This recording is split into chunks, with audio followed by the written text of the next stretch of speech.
Таласта диний окуу жайлар тыкыр текшерилип жатат. Ал өкмөттүн Талас облусундагы ыйгарым укуктуу өкүлүнүн буйругу менен ишке ашууда. Ага ылайык диний окуу жайлардын имараттарындагы санитардык абал, коопсуздук эрежелери, окуп жаткан программалардын мыйзамдуулугу, окуу куралдары, окуу жайга тиешелүү укуктук мыйзамдык документтер каттоо күбөлүгү текшерүүдөн өтүүдө.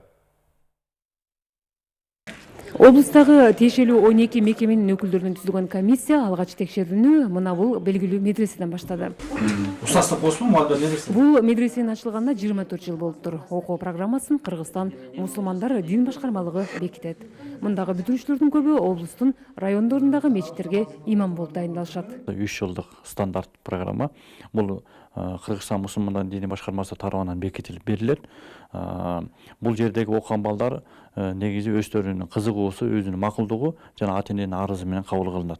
Медреседе өзү кабыл алуу үчүн керектелүүчү документтер бар. Ошонун негизинде балдар кабыл кылынат. Атайын түзүлгөн комиссия Талас шаары жана облустун райондорундагы башка диний окуу жайларды да текшерүүгө алды. Буга катарлаш жекшемби же ишемби күндөрү диний окууларды жүргүзгөн сыйынуу үйлөрү да текшерилди.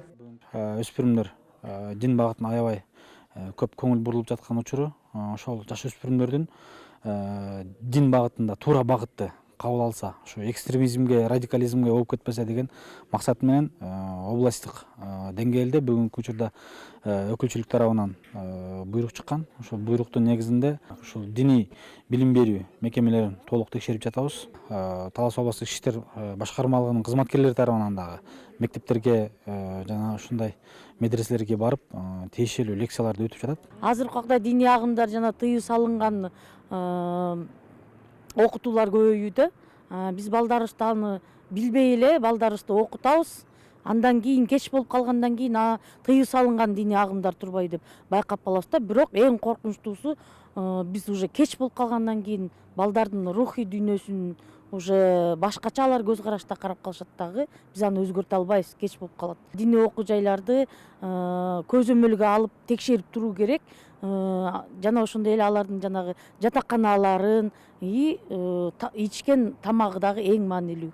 Белгилей кетсек, Таластагы диний окуу жайларды ар тараптуу тыкыр текшерүүнүн максаты мектеп курагындагы өспүрүмдөрдүн диний сабат алуусун көзөмөлдөө жана аларга билим берип жаткан окуу жайлардын уруксаты бар экендигин аныктоо.